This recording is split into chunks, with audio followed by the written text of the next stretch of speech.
Olá, pessoal. Meu nome é Daniele Ximenes, professora de língua portuguesa. Na aula de hoje traremos literatura, especificamente primeira fase do modernismo. Vamos lá? Vamos lá. Antes de falar da primeira fase do modernismo, é interessante a gente relembrar o que é que foi o movimento modernista no Brasil, quais as características, em que contexto histórico essa escola literária está inserida, o que é que eu tenho aí. Então, o modernismo foi um movimento literário e artístico do início do século XX.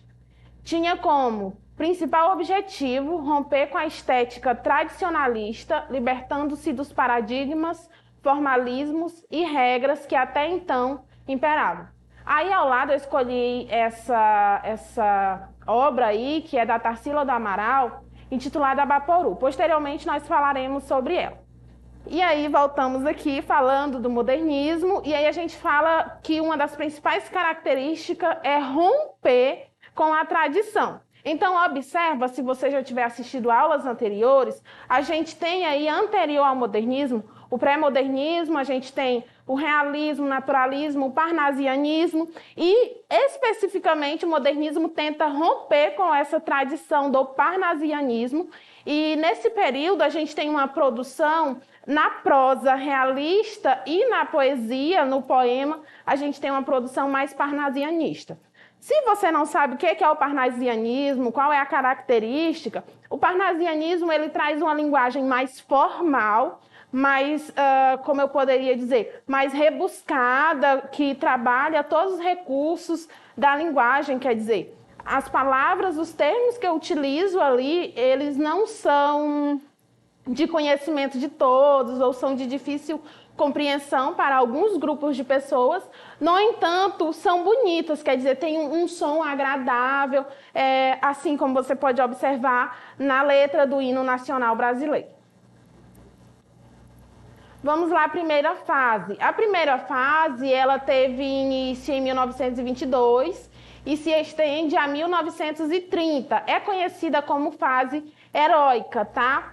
Em que contexto nós estamos aqui? A gente tem um pós-Primeira Guerra Mundial, nós temos aí um pós-Revolução Industrial, a gente tem todo um movimento aí de tecnologia, de desenvolvimento dessas áreas. Então, o que é que acontece? Toda essa revolução, essa mudança que começa a acontecer no mundo, na Europa, enfim, em todos os continentes, elas chegam ao Brasil e começam aí a sofrer alterações na literatura, na arte, na pintura e assim sucessivamente. Então, o principal objetivo do movimento é romper, com a tradição da cultura ocidental, que é aquela que preza mais para o formalismo. Então, com esse objetivo, a gente tem alguns marcos, que inclusive nós temos já aulas acerca desse tema, que é a Semana de Arte Moderna. A Semana de Arte Moderna, ela acontece aí em fevereiro de 1922, e ela é que dá o pontapé inicial para o desenvolvimento do modernismo. Então, a gente já tem um movimento pré-modernista ali, que está se desenvolvendo e começa a se configurar, inicia aí com a Semana de Arte Moderna, tá? Nós temos ainda a oposição ao parnasianismo, que já foi citado, que é aquela linguagem mais culta, bonita, de difícil compreensão ou, de certa forma, inacessível para alguns grupos, levando em consideração a questão educacional. E temos ainda a crítica ao nacionalismo exacerbado. Professora, que palavra difícil, nacionalismo exacerbado. Exacerbado é o mesmo que exagerado. Então, lembra que em aulas anteriores a gente falava lá do romantismo, da geração nacionalista, em que se escolhe o índio como figura de nacionalidade, como símbolo ali de identidade brasileira. Aqui a gente já vai ter uma crítica a esse nacionalismo exagerado, quer dizer, não é isso tudo, a gente tem que ver o Brasil como ele é, a gente tem que ver a formação do povo brasileiro como ele é, a gente tem que se voltar para, de fato, o que é ser brasileiro, fazendo se desligando aí da cultura aí da Europa, de Portugal, que é praticamente impossível, que nós verificaremos, mas a gente tem essa tentativa. Então a gente traz aí esse caráter mais de identidade nua e crua, tal qual ela é. E aí, quando a gente fala da primeira fase, nós falamos das revistas e manifestos, tá? É o que caracteriza. Por quê? Porque a partir da Semana de Arte Moderna, a gente tem a criação de revistas, de textos teóricos que tratam acerca disso. A exemplo disso, eu trouxe a revista Claxon, que significa em inglês buzina, e a gente observa principalmente os elementos gráficos à disposição do texto, que é uma inovação. Então, nessa revista reunia vários textos modernistas, tá? O outro é o Manifesto Pau Brasil. Essa capa aí é a capa da edição do livro Pau Brasil, de Oswald de Andrade, ilustrado por Tarsila do Amaral, esposa do escritor. Então, você observa aí que a gente tem a bandeira do Brasil e lá no centro a gente tem o pau-brasil. Se você gosta de história, deve lembrar lá que em 1500 nós temos a descoberta do Brasil. E o que é que acontece ali? O primeiro produto aí a sair, a ser exportado do Brasil é justamente o pau-brasil, a primeira matéria-prima a ser explorada no país. É por isso que escolhe-se esse recurso, essa imagem, quer dizer, será que não é hora de a gente pensar um pouquinho de exportar a literatura brasileira lá para fora? Será que não está na hora de eles conhecerem? E aí é o que acontece aí nesse manifesto, tá? Que é um texto produzido pelo Oswald de Andrade. E aí eu tenho o verde amarelismo e a escola da ANTA. O verde amarelismo, pessoal, ele surge aí como uma resposta ao Pau Brasil, o Manifesto Pau Brasil, porque criticava-se a ideia de uma manifestação meio voltada demais para o exterior, sem mostrar de fato a cultura, a literatura brasileira. E aí a escola da ANTA também surge nessa perspectiva, tá? Que é um animal cultuado aí pelo povo tupi, e aí vai totalmente contra a influência europeia, tá? Vamos lá, quem são os criadores aí? A gente tem o Plínio Salgado, o Guilherme de Almeida, o Menotti del Picchia e o Cassiano Ricardo. Esses são os principais autores aí dessa produção. Em contrapartida, a gente tem a revista de antropofagia. Então, essa imagem que aparece lá no início da nossa aula tem a Bapuru, o homem que come. Esse é o significado dessa obra. Então, o que é essa revista antropofágica, né? O que é o movimento antropofágico? É o homem comer a literatura que vem de fora, comer tudo e a partir daí ter uma produção aí de ideias desse movimento antropofágico. Vamos lá. Eu trouxe aqui dois principais autores, tá? Teremos uma aula específica da prosa e do verso. A gente vai ter ainda o Mário de Andrade, que tem a produção Macunaíma, que tem toda a importância para a nossa literatura. A gente vai ter uma aula ainda sobre o Oswald de Andrade. Por isso eu escolhi dois escritores não menos importantes aí para essa primeira fase. Então a gente tem o Mário de Andrade. Essa obra dele é muito famosa porque ela retrata o Brasil numa perspectiva já diferente. Gente, o que é interessante aqui a gente observar? Que além de mostrar aí a faceta da formação do povo brasileiro, a partir do índio, a partir do negro, a partir do europeu, do português, a gente vai ter outras culturas aí, italianas, enfim, de outras descendências aí que entram, que chegam ao Brasil e de certa forma modificam aí, tá? Então, esse texto ele vai ser uma crítica ao tradicional, ao ideal, ao não querer se desligar aí da literatura antiga, do ideal já formulado anteriormente. Vamos lá fazer a leitura. ode ao burguês. Eu insulto o burguês níquel, o burguês, a digestão bem feita de São Paulo, o homem curva, o homem nádegas, o homem que, sendo francês, brasileiro, italiano, é sempre um cauteloso pouco a pouco. Eu insulto as aristocracias cautelosas, os barões lampiões, os condes joões, os duques urros, que vivem dentro de muros sem pulos e gemem sangues de alguns mil reis fracos. Pessoal, vamos falar um pouquinho dessa obra. Lembra que eu citei anteriormente acerca do francês, do italiano, quer dizer, de outras culturas? Então a gente tem essa crítica presente aqui dentro da obra de Mário de Andrade. Outro escritor importante é o Alcântara Machado, que é um escritor brasileiro, obviamente, que nasceu aí em 1901 e faleceu em 1935, e é um dos mais importantes contistas do primeiro tempo modernista, quer dizer, dessa primeira geração. O mundo do imigrante italiano e seus esforços de integração em São Paulo trazem aí a produção dele, quer dizer, ele vai focar nos imigrantes, tá? Vamos lá. Como eu já citei, tem esses outros autores, mas nós teremos uma aula específica sobre eles. E aí, eu trouxe para vocês uma questão, essa questão aí é a questão 10 do livro A Prova Enem, tá lá do segundo ano, ou segunda série do ensino médio, encontra-se na página 27, se chama nacionalidade.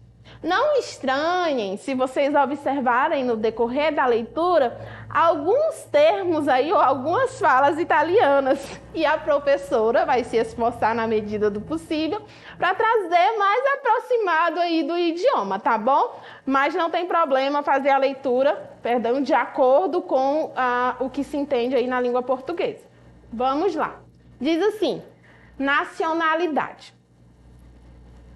O barbeiro tranquilo Zampinetti, da rua Gasometrô, número 224B, entre um cabelo e uma barba, lia sempre os comunicados de guerra do Panfula, muitas vezes em voz alta até, de puro entusiasmo. Nesses dias memoráveis diante dos fregueses, assustados brandia a navalha como uma espada. Caramba, como dicono gli spagnoli, quer dizer, caramba, como dizem os espanhóis. Mas tinha um desgosto patriótico e doméstico. Tanto Lorenzo como o Bruno, russinho para a sapataria do Brás, não queriam saber, nem brincando. O Lorenzo era até irritante. Lorenzo, tua madre te chama. Nada. Tua madre te chama, te dico. Inútil. Pela última volta, Lorenzo. Tua madre te chama. Hai capito? Que o quê? Stai attento que ti rompo la faccia. Figlio di un cane, solarizione. C'è non sei altro. Lindo, né?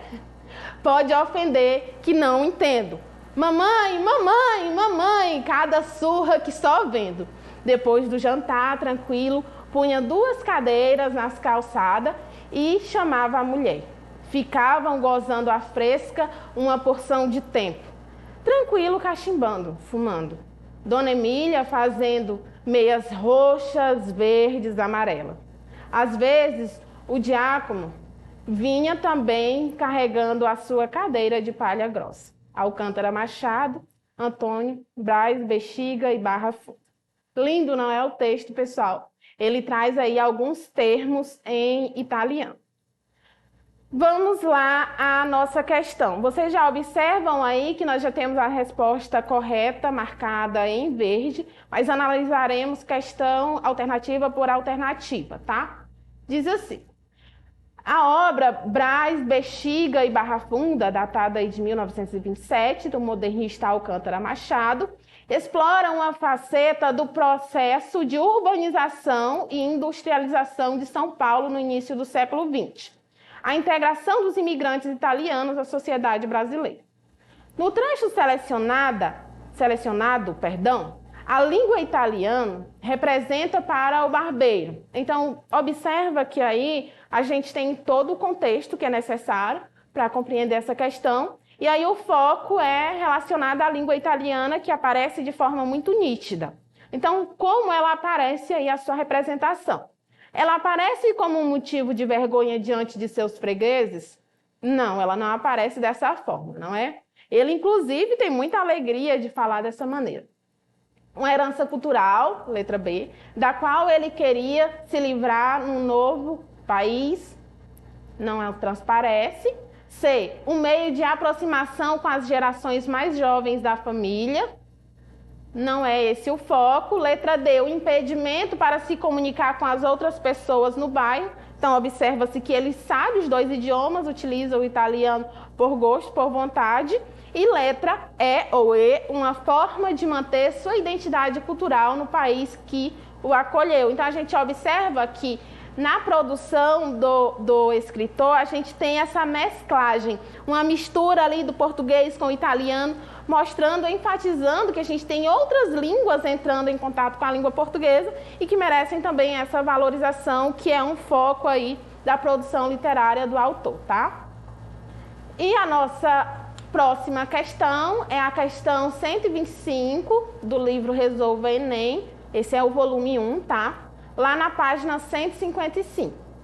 Diz assim: a discussão sobre gramática na classe está quente. Será que os brasileiros sabem gramática? A professora de português propõe para o debate o seguinte texto: para mim brincar. Não há nada mais gostoso do que o mim sujeito de verbo no infinito. Para mim brincar, ou para mim brincar. As cariocas que não sabem gramática falam assim: todos os brasileiros deviam de querer falar como as cariocas que não sabem gramática.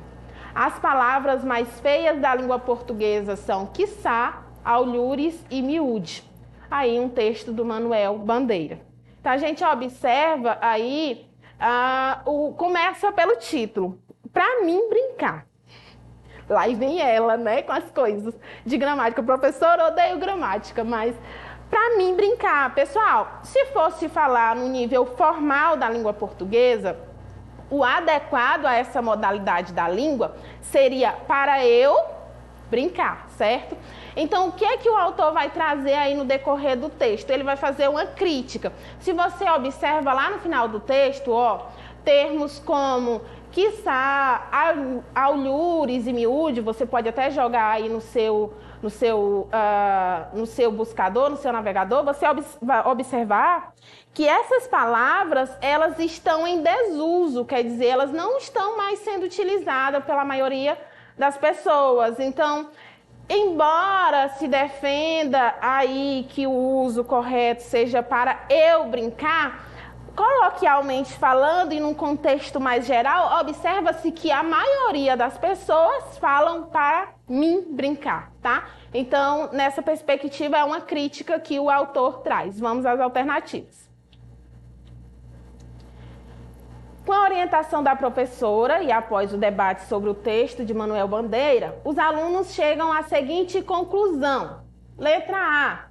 Uma das propostas mais ousadas do modernismo foi a busca da identidade do povo brasileiro e o registro no texto literário da diversidade das falas brasileiras. Essa aqui é a nossa resposta. Então, ele mostra que, embora nós tenhamos aí na escrita, de maneira mais formal, o uso da língua formal sem desvios gramaticais, nós temos uma língua que é informal e que é usada com maior, não diria de forma mais incisiva, mas de forma mais popular, quer dizer, todo mundo utiliza. Letra B. Apesar de os modernistas registrarem as falas regionais do Brasil, ainda foram preconceituosos em relação às cariocas. A gente não observa, inclusive ele diz que é ótimo, né? Ele atribui adjetivos bons. Letra C. A tradição dos valores portugueses foi a pauta temática do movimento modernista.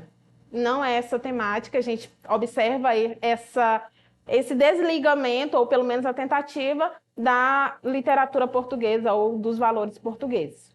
Letra D. Manuel Bandeira e os modernistas brasileiros exaltaram em seus textos o primitivismo da nação brasileira. Também não seria essa, e nem tampouco a letra E ou letra E. Manuel Bandeira considera a diversidade dos falares brasileiros uma agressão à língua portuguesa. Pelo contrário, ele inclusive enfatiza que é melhor essa linguagem coloquial, que não precisa necessariamente seguir os padrões. Então, pessoal, retomando, primeira fase do modernismo, fase heróica, em que a gente tem essa tentativa de se desvincular aí ao parnasianismo, ao formalismo, em que a gente mostra aí as novas facetas da sociedade brasileira, tá? Então, se você ficou em dúvida, tem alguma dificuldade, ai, professora, eu não entendi isso, você pode acessar a nossa plataforma e ver novamente, rever essa aula.